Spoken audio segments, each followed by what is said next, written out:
என்ன ரொம்ப சிரிச்சுக்கிட்டே ஏதோ சொல்ல போகிறீங்களா அப்படின்னு பார்த்தீங்கன்னாக்கா, ஆமாம், ரொம்ப நாளாக என்னுடைய கனவு மாதிரி நினச்சிக்கிட்டு இருந்த சில விஷயங்கள்.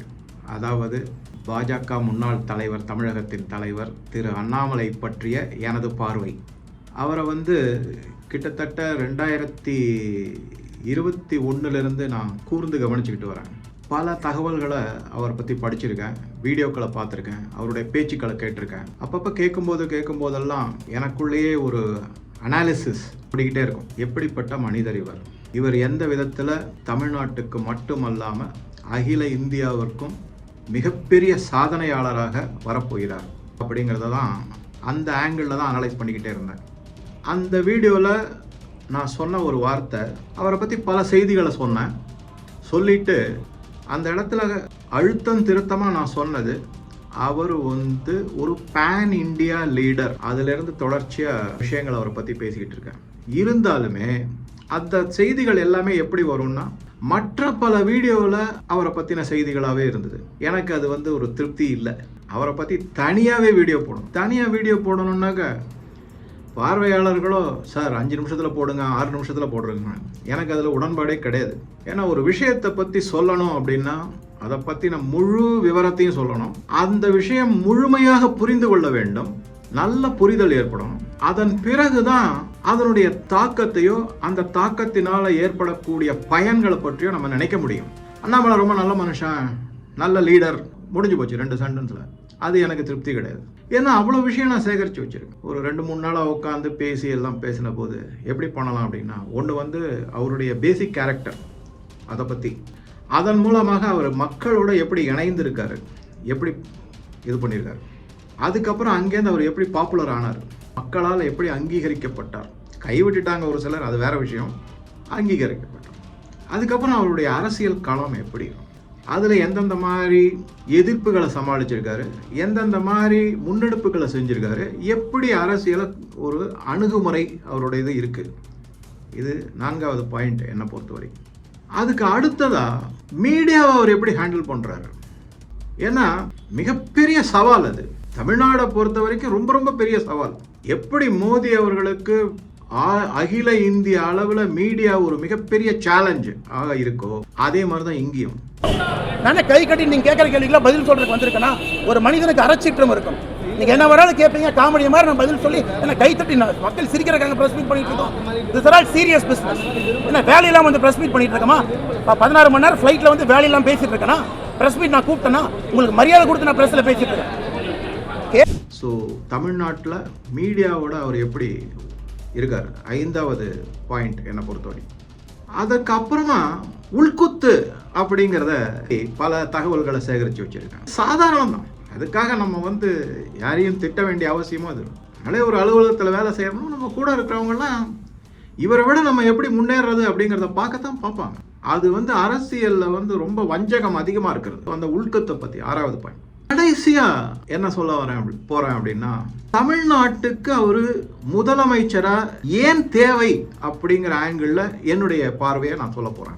ஸோ இதை பார்வையாளர்கள் அடிக்கடி கேட்டுக்கிற மாதிரி சின்ன சின்ன வீடியோவா உங்க கூட ஷேர் பண்ணலாம். இதுல சில வீடியோக்கள் கொஞ்சம் லெங்க்தியா தான் இருக்கும். என்னுடைய பரிபூர்ண நம்பிக்கை நீங்க முழுமையா ஆதரவு கொடுத்து பார்ப்பீங்க அப்படின்னு.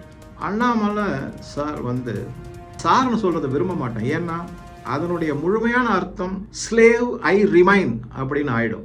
அவரும் யாருக்கும் அந்த மாதிரி இருக்க போறது கிடையாது. அவர் யாரையும் தனக்கு அடிமையா இருக்கணும்னு விருப்பப்படவும் மாட்டார். அதனால அண்ணாமலை அவர்கள், இல்லைன்னா அண்ணாமலை ஜி, அந்த மாதிரி தான். அண்ணாமலை அவர்கள் நான் கவனிச்ச வரைக்கும் எனக்குன்னு ஒரு கொள்கை வச்சிருக்கு. அது எந்த மாதிரி கொள்கை அப்படின்னா, 2 வார்த்தையில சொல்லிடலாம். தேசியம், தெய்வீகம். சார் இது தேவர் அவர்களுடைய கொள்கை இருக்கட்டும், அது சுபாஷ் சந்திர போஸனுடைய கொள்கையாகவும் தான் இருந்தது. அந்த கொள்கையில் அவர் உறுதியாக இருக்கார், உறுதியாக இருக்கு. முதல்ல தமிழராக இருக்காருன்றார், அடுத்தது நான் இந்தியன் அப்படிங்கிறார். அந்த கொள்கையை அவர் எப்படி நம்புறாரு அப்படின்னா, அதை தன்னுடைய நிலைப்பாடு எப்படி இருக்கு அப்படின்னா, உறுதியா இருக்காரு, நேர்மையா இருக்காரு, அறம் சார்ந்து இருக்காரு, பொய்யா கபட நாடகம் ஆடாம இருக்காரு. அதனால அவர் என்ன சொல்றாரு அடிக்கடி அப்படின்னா, எனக்குன்னு சில கொள்கைகள் இருக்குங்கண்ணா, நான் அதுல உறுதியா இருக்கேங்கண்ணா, அதை நான் வந்து விட்டு கொடுக்க மாட்டேன், அதுல கொஞ்சம் இறங்கி வர மாட்டேன் அப்படிங்கிற மாதிரி அடிக்கடி சொல்றாரு. இதை வந்து எந்த இடத்துல ரொம்ப ஸ்ட்ராங்கா நம்மள மாதிரி மக்கள் உணரலாம் அப்படின்னா, கூட்டணி அமைக்கும் போது இருந்த பல சங்கடங்கள். இந்த கூட்டணியை பத்தி பலரும் பலவிதமான விமர்சனங்களை வைக்கிறாங்க. அதுவும் அண்ணாமலைன்னு வரும்போது கடுமையான விமர்சனங்களை வைக்கிறாங்க, வச்சுட்டு போறாங்க. அவருக்கு தெரியும் அந்த சமயத்துல கூட்டணிக்கு முன்னாடி அவருடைய நிலைப்பாடு 2024 பாராளுமன்ற தேர்தலையோ இல்ல லோக்கல் பாடி எலெக்ஷன்ஸ் சொல்லக்கூடிய பஞ்சாயத்து எலெக்ஷன் அதெல்லாமோ கார்பரேஷன் அதெல்லாம், இப்ப கூட்டணியில முதன்மையாக காண்பிக்கப்படக்கூடிய ஒரு கட்சிக்கு எதிராகத்தான் அவர் பேசினார், அதாவது ஏஐஏடிஎம்கே. அப்ப வந்து மக்கள் உடனே கேட்க ஆரம்பிச்சிட்டாங்க, உங்க கொள்கை கொள்கைன்றீங்க, அதுவும் குறிப்பா ஊழலுக்கு எதிரான உங்களுடைய நிலைப்பாடு ரொம்ப உறுதியாக இருந்தது, டிஎம்கேக்கு ஃபைல்லாம் வெளியிட்டீங்க, ஒரு சில காலகட்டத்தில் ஏடிஎம்கே மேல கூட அந்த மாதிரி ஊழல் ஃபைல் வரும்னு எதிர்பார்க்கப்பட்டது, நீங்களும் குறிப்பால உணர்த்திருக்கீங்க.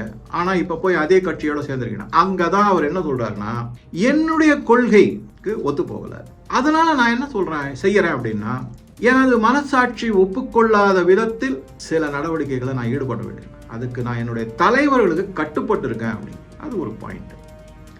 இந்த மாதிரி தன்னுடைய நிலைப்பாட்டை வெட்ட வெளிச்சமா எந்த ஒளிவு மறைவும் இல்லாம அவர் மக்கள்கிட்ட எடுத்து சொன்னதையே ஒத்துக்கிட்டாங்க.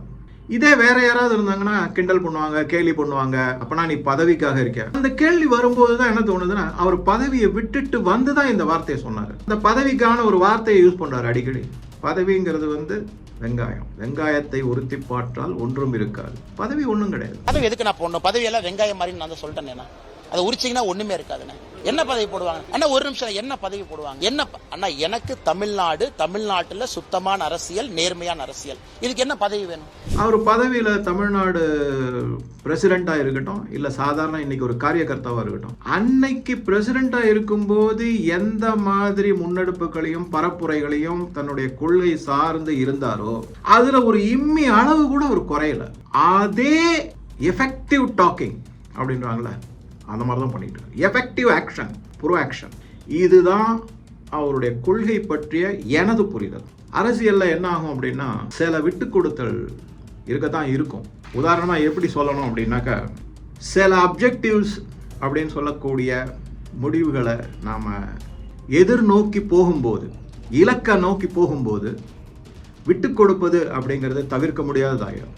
அதுக்கு அடுத்ததா என்னன்னா, அனுசரித்து போவது, இது ஒரு தலையாய குணமா இருக்கணும். அதுக்கப்புறம் பொறுத்து போவது. யாருகிட்ட வந்து இலக்கு நிர்ணயம் ஆயிடுச்சு, அதன் மூலமாக என்னுடைய கொள்கையில எந்த விதமான மாற்று கருத்தும் கிடையாது, அதுல எந்த விதமான டைல்யூஷனும் கிடையாது அப்படின்னு இருக்கும்போது, கண்டிப்பா அந்த இலக்கை அடைவதற்கான இந்த குணநலங்களை ஃபாலோ பண்றதுதான் ஒரு திறமையான, ஆதுரியமான, சாணக்கியத்தனமான அரசியல்வாதிக்கு அழகு. அதை அவர் வெளிப்படையா ஒத்துக்கிட்டதுனாலதான் பசப்பு வார்த்தையெல்லாம் கிடையாது. இல்லைங்க அது என்னங்க வந்து அரசியல்ல நிரந்தர நண்பன் கிடையாது, நிரந்தர எதிரி கிடையாது, இந்த மாதிரி வார்த்தையெல்லாம் சொல்லல. நேரடியா சொல்றாரு, என் கொள்கைக்கு ஒத்து போகலைங்க, ஆனா வேற வழி கிடையாதுங்க, இன்னைக்கு இலக்கு இந்த மாதிரி இருக்கு. இதை வந்து பல பேர் பல விதமா சொல்லியிருக்காங்க. நான் எப்பவுமே இந்த மாதிரி விஷயத்துல கொஞ்சம் அரசியல் பத்திய புரிதலுக்காக யாரை ஃபாலோ பண்ணுவேன்னா, துக்ளக் ஆசிரியர் சோ ராமசாமியை தான் ஃபாலோ பண்ணுவேன். அவருக்கு இருக்கிற அந்த தெளிவு இது வரைக்கும் எனக்கு தெரிஞ்சு வேற யாருக்கும் அப்படி இருந்ததா தெரியல. அதாவது அரசியல் அலசல் மற்றும் ஆலோசனையில் அவர் அடிக்கடி தான் சொல்லுவார். என்ன சொல்லுவார் அப்படின்னா, ஒரு கொலைகாரனை விட பிக் பாக்கெட்காரன் பெட்டருங்க. ஸோ ஷோ அவர்கள் அந்த மாதிரி சொல்லுவார். அப்போ இலக்கு அப்படிங்கிறதுக்கு இந்த இடத்துல ஒரு உதாரணத்தோட நான் உங்களுக்கு இன்னும் கொஞ்சம் என்னுடைய பார்வையை சொல்றேன். எப்படின்னா, பாஜகவுக்கு காஷ்மீரை பொறுத்த வரைக்கும் அதை எப்படியாவது இந்தியாவோட இணைக்கணும். ஆனா பாஜக அங்க ஆட்சியில இருந்தா தான் அங்க உள்ளுக்குள்ள என்ன நடக்குதுங்கிறது தெரியும். எப்படி கொள்கை ரீதியா நீங்க பாத்தீங்கன்னா, பாஜகவுக்கும் people democratic party PDP Mehbooba Mufti அவங்களுடைய பார்ட்டிக்கும் ஒத்தே போகாது, நேர் எதிர். சரி, என்ன செய்யறது? இருந்தாலும் ஒத்து போற மாதிரி எடுத்துக்கொண்டு உள்ள போனாங்க. உள்ள போனதுக்கு அப்புறமா தான் அங்க இருக்கிற அத்தனை விஷயமும் தெரிய வந்தது. தெரிஞ்சு எல்லாத்தையும் எடுத்துக்கிட்டதுக்கு அப்புறமா தான் எப்படி இந்த 370 35A நீக்குவது என்பதற்கான திட்டம் வகுக்கப்பட்டது. ஏதோ 2019 உடனே நீக்கிட்டான்னு நினைக்கிறேன். கிட்டத்தட்ட 8 வருஷம் அதற்காக திட்டமெல்லாம் தீட்டி உள்ள போய் இருந்து செஞ்சுட்டு வந்திருக்காங்க.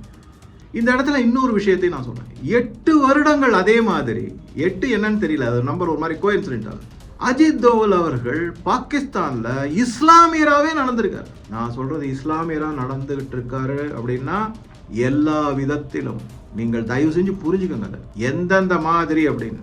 அந்த மாதிரியெல்லாம் நடந்திருக்காரு. அதுக்கு அப்புறமா தான் அப்ப என்ன ஆகுது அப்படின்னா அவர் சார்ந்த மதம் சார்ந்த கொள்கைகளை நீர்த்து போக வச்சுட்டாரா? கிடையாது. இப்ப அண்ணாமலை அவர்களும் அதே மாதிரி தான். அரசு இப்ப இருக்கிற அரசை தூக்கி எறியணும், அதுக்கப்புறம் நம்ம அரசுக்குள்ள போகணும், அதுக்கப்புறமா தான் அந்த மெஷினரியை கையில் எடுக்கணும் அப்படிங்கிற இலக்கை நோக்கி தான் இவங்க போயிட்டு இருக்காங்க. அதனால அவர் என்ன சொல்றாரு, டெல்லியில இருக்கிற தலைவர்கள் சில தீர்மானங்களை எடுத்திருக்காங்க, அதை நான் முழுமையா ஃபாலோ பண்றேன், அதை எதிர்த்து நான் செயல்பட மாட்டேன். ஏன்னா என்னுடைய கொள்கையும் நான் சார்ந்திருக்கிற கட்சியும் சரிசமமா தான் இருக்கு, ஒத்து போகுது. சில டீவியேஷன்ஸ் இருக்கும், அதுல இருந்து விலகி சென்று மீண்டும் பாதையில வரும். இது எப்படி பார்க்கலாம் அப்படின்னா, இன்னைக்கு தேதிக்கு நான் கொஞ்சம் ஒதுங்கி நின்று வேடிக்கை பார்க்குறேன். இது எப்படி அப்படின்னா, நல்லா கவனிங்க. எனக்கு தெரிஞ்ச ஒரு சின்ன உதாரணம், ஒரு ட்ரெயின் இருக்கு. இந்த ட்ரெயின் என்ன பண்ணோம்னா, ஸ்டேஷன் உள்ள வரும்போது தன்னுடைய மெயின் பாதையிலிருந்து கொஞ்சம் விலகி அந்த பிளாட்ஃபார்மில் இருக்கிற பாதையில் வரும். அப்போ ஸ்லோ டவுன் ஆகும், வேகம் குறையும். திருப்பி என்ன ஆகும் அப்படின்னா, அந்த துணை பாதையிலிருந்து திருப்பி மைய பாதைக்கு வந்து அங்கிருந்து அப்படியே திருப்பி தன்னுடைய ஜர்னியை தொடரும், பயணத்தை. அந்த மாதிரி மாறும்போது நிறைய உரசல்கள் இருக்கும், நிறைய சத்தங்கள் இருக்கும், கண்டிப்பா வரும். எப்பேற்பட்ட டெக்னாலஜி, த பெஸ்ட் டெக்னாலஜின்னு சொன்னா கூட கிரிக் கிரிக் கிரிக்னு ஏதாவது ஒரு சத்தம் வந்துகிட்டே தான் இருக்கும். அந்த பாதை மாறும்போது கொஞ்சம் கொஞ்சமா மெதுவாக தான் போகும். ஒரு தரம் முழுமையான பாதை கிடைத்து விட்டதுக்கு அப்புறமா எடுக்கும் பாருங்க வேகம், கையில பிடிக்க முடியாது யாராலையும். எப்படி அண்ணாமலையினுடைய இப்ப இருக்கிற நிலைப்பாட்டை பார்க்கறேன் அப்படின்னா, இந்த மாதிரி தான் அவர் ஒரு இலக்குக்கு வந்திருக்காரு. இது தற்காலிக இலக்கு. அதுல சில ஆரவாரங்கள் இருக்கும், சில சத்தங்கள் இருக்கும், சில ஆசாபாசங்கள் இருக்கும். அதெல்லாம் அந்த கிரிக் கிரிக் கிரிக்னு சத்தம் வருது, அதுக்கு சமானம். இப்ப அடுத்தது நீங்க பாத்தீங்கன்னா, சமீபத்துல அவர் கொஞ்சம் ஏதோ அரசியல் இருந்தே அவர் போயிட்டாரு, அப்பா அண்ணாமலை விலகிட்டாருப்பா அரசியல்ல இருந்து அப்படின்னு பெருமூச்செல்லாம் விட்டாங்க நிறைய பேர். அப்ப அவரு என்ன சொன்னாரு, இல்லங்கண்ணா, இந்த மாதிரி தலைமை ஒருத்தர்னு இருக்கும்போது நான் அதிக பிரசங்கித்தனமா பேசுறதுக்கு தவறு. இப்ப ஆனா எப்படி வந்திருக்காருன்னா, அடிச்சு ஆடணும், இப்ப இருக்கிற ஆட்சியை அகற்றியே ஆகணும், மெயின் பாதைக்கு வந்தாச்சு. நான் முன்னாடி சொன்னேன் இல்லையா, அவர் தலைவரா இருக்கட்டும் இல்ல தொண்டரா இருக்கட்டும், எப்பவும் ஒரே மாதிரி பிஹேவ் பண்ணுவார். தலைவரா இருக்கும்போது மக்கள் கிட்ட அவர் எப்படி எடுத்து பேசி எடுபட்டாரோ அதே மாதிரி இப்ப தொண்டராக இருக்கும் போது எடுபடுகிறார். இதுதான் முக்கியமான விஷயம். எங்க கொள்கையில விட்டு கொடுத்துட்டாரு அவரு. இதெல்லாம் டெம்பரரி அப்ரேஷன் அப்படின்னு சொல்லுவாங்கல்ல, அந்த மாதிரி தான். சிறு சிறு தடங்கல்கள், மோடி அவர்கள் பார்க்காத தடங்கல்களை யோசிச்சு பாருங்க, அந்த மாதிரி தான். இப்ப அவர் அடிச்சு இறங்கி ஆடுறாரு, அப்படியே திறமையாக கையாடுறாரு. இன்னும் முன்ன விட ஸ்ட்ராங்கா விமர்சனங்களை வைக்கிறாரு, விவாதங்களை எடுத்து சொல்றாரு. மக்கள் இப்ப பழைய அண்ணாமலை வந்துட்டாரு அப்படின்னு பேசுறாங்க. அப்ப பழைய அண்ணாமலைன்னா என்ன அர்த்தம்? அவர் எங்கேயும் போல, பாஜக அண்ணாமலை தான். அதுக்கு நடுவுல என்னென்னமோ சொல்ல ஆரம்பிச்சுட்டாங்க. அவர் அரசியல இருந்து விலகிட்டாரு, தனி கட்சி ஆரம்பிக்க போறாரு, விஜய் கூட போறாரு, அவரோட போறாரு. சீமான பாராட்டி ஒரு மீட்டிங்ல பேசினாரு, அவங்க 2 பேரும் ஒன்னா சேர்ந்துருவாங்க. விட்டா இவங்க ஸ்டாலின் கூட கூட்டு சேர்ந்து உதயநிதியை முதலமைச்சர் ஆக்கிட்டு இவர் அழகு பார்ப்பாருன்னு சொல்ற லெவலுக்கு கூட இறங்கி இருப்பாங்க. ஏன்னா மக்களுக்கு பிடிச்சது காசிப்பு தானே, ஆதாரம் இருக்கோ இல்லையோ காசிப்பிங் அடிச்சு விட வேண்டியதான். இதுதான் என்னை பொறுத்த வரைக்கும் அவருடைய கொள்கை ரீதியான எனது பார்வை. இதுக்கு அடுத்த வீடியோவில் மக்களோட அவர் எப்படி போறாரு அப்படிங்கிறத பற்றி பார்க்கலாம். நான் இதை சின்ன சின்ன வீடியோவாக எதுக்காக போடுறேன்னா, அப்போ தான் நீங்களும் அதை பற்றி கொஞ்சம் யோசிச்சு கோபம் வரும் எல்லாருக்குமே. சார் அதெல்லாம் இல்லை சார், அவர் தலைவர் பதவியிலிருந்து எடுத்தது தப்பு தான் அப்படி நினைக்கக்கூடாது. எதனால அப்படின்னா, அந்த கட்சிக்கு ஒரு சில கோட்பாடுகள் இருக்கு. 3 வருஷம் தான் ஒரு தலைவர், அதுக்கப்புறமா வேற யாராவது வருவாங்க. அவரே சொல்றாரு, நான் பர்மனண்டா தலைவரா இருக்கணும் ஆசையே கிடையாது, நான் மென்டர் ஆயிடுவேன். என்ன மாதிரி பல தலைவர்களை உருவாக்குவதுதான் என்னுடைய தலையாய இலக்கு அப்படின்னு சொல்றாரு அவரு. அவரே சொல்லியிருக்காரு பல விதம். பதவி இருந்தா தான் வேலை செய்ய முடியுமா? பதவிங்கிறத வண்டியில கொடி மாட்டிக்கிட்டு கரவேட்டி கட்டிக்கிட்டு பதவி கொடுத்துட்டான் லெட்டர் பேட் போடுறக்கா, அந்த மாதிரி ஆட்கள் நான் கிடையாது. நான் பதவியில் இருந்த பொழுதே சொன்னது, பதவிங்கிறது வெங்காயம் மாதிரி தான். இன்னைக்கு அதான் சொல்ல போறேன். என்னை பொறுத்தவரை சுத்தமான நேர்மையான, ஏன்னா உங்களுக்கு காலம் போயிட்டு இருக்கு, எனக்கு காலம் போயிட்டு இருக்கு. இன்னும் 10 வருஷம் போனச்சா தடி வச்சுதான் நீங்கள் நான் வயது இருக்கும் பொழுது, நரம்பு சரியாக இருக்கும் பொழுது அதெல்லாம் பேச முடியும். 60 வயசு இந்த மாதிரிலாம் நான் பேசிட்டு இருக்க முடியாது. KN நேரு ஊழல் பண்ணாரு, இவங்க ஊழல் பண்ணாரு, இல்ல லாரி வச்சு ஏத்திடுவாங்க. அதனால இப்போதைக்கு அதை பேசுறேன். மாற்றம் நடக்கும் என்று நம்புகின்றேன். அதற்காக காத்திருப்பதற்கு தயாராகவும் இருக்கின்றேன். அப்ப அப்படி இருக்கும்போது நான் பர்மனண்டா இருக்கணும்னு எப்படி ஆசைப்படுவார்? அதுதான் நம்ம புரிஞ்சுக்கலாம். அதனால அவர் இப்போ பதவியில இல்லை அப்படிங்கிறதுக்காக நாம கோபப்படுறது. ஏன்னா நம்மளுடைய கோபங்கள் எனக்கே முதல்ல கொஞ்சம் வருத்தமா இருந்தது. என்னால் அது நல்ல டயத்துல போய் இவர் இந்த மாதிரி எடுத்துட்டாங்களே அப்படிதான் தோணுச்சு. அதுக்கப்புறமா நான் புரிஞ்சுக்கிட்டேன். சரி, அவருடைய நடவடிக்கையை வச்சு தான் நான் புரிஞ்சுக்கிட்டேன். அதில் அவர் எப்படி இருக்காருன்னா நேர்மையாக ஒத்துக்கிறாரு. நான் என்னுடைய கொள்கைக்கு விட்டு கொடுக்கலாங்க, ஆனால் கொஞ்சம் அட்ஜஸ்ட்மெண்ட் பண்ணுறேன் அவ்வளோதான் அப்படிங்கிறார் அவர். அதுதான் நான் சொன்னது. அனுசரித்து போவது, விட்டு கொடுப்பது, பொறுமையாக இருப்பது, இந்த 3 ரொம்ப முக்கியமான குவாலிட்டி. யார் மேலேயாவது ஒரு நல்ல அன்பு அது மாதிரி இருந்ததுன்னா ஆட்டோமேட்டிக்காக நமக்கு விட்டு கொடுக்கறதும் பொறுமையாக இருக்கிறதும் அனுசரித்து போகிறதும் ஆட்டோமேட்டிக்காக வரும். அவருக்கு தமிழக மக்கள் மேலே அன்பு அதிகம். இந்த தமிழ்நாடு குட்டிச்சோரா ஆகக்கூடாதுங்கிற அக்கறை அவருக்கு இருக்கு. அதே மாதிரி அவர் மோதிய தலைவரை ஏற்று பர்மனண்டா வச்சிருக்காரு. அப்படிலாம் பார்க்கும்போது நாம ஒன்றும் அதை அனாவசியமாக போட்டு உழப்பி அடித்து கவலைப்பட வேண்டிய அவசியம் இல்லை. வருவார், அவருக்கான உரிய அங்கீகாரம் கொடுக்கப்படும். அது சில சமயம் ஒரு ஸ்பீட் பிரேக்கர் மாதிரி நடுவில் வந்துட்டு, சில சமயம் ஒரு 4-5 ஸ்பீட் பிரேக்கர் வரும், சில சமயம் 1-2 ஸ்பீட் பிரேக்கர் வரும். அந்த மாதிரி தான் நம்ம எடுத்துகிட்டு போகணும். இந்த இடத்துல அதை எப்படி பார்க்கணும் அப்படின்னா, ரயில் தடம் மாறிடுச்சு சார் அவ்வளோதான் அப்படின்னு பார்க்காம, ரயில் தடம் மாறி நிறுத்தப்பட்டு தேவையில்லாத லக்கேஜை இறக்கி வச்சிருட்டு அதுக்கப்புறம் சரியான பாதைக்கு கெயின் மொமெண்டம் அப்படின்வாங்க ஃபிசிக்ஸில். அந்த மாதிரி தேவையில்லாத லக்கேஜ் எதுன்னு உங்களுக்கே தெரியும். அதை நீங்கள் புரிஞ்சுக்கலாம். அந்த மாதிரி பாருங்கள் அதை. ஸோ என்னுடைய பார்வையை நான் தெரிவிச்சிட்டேன்.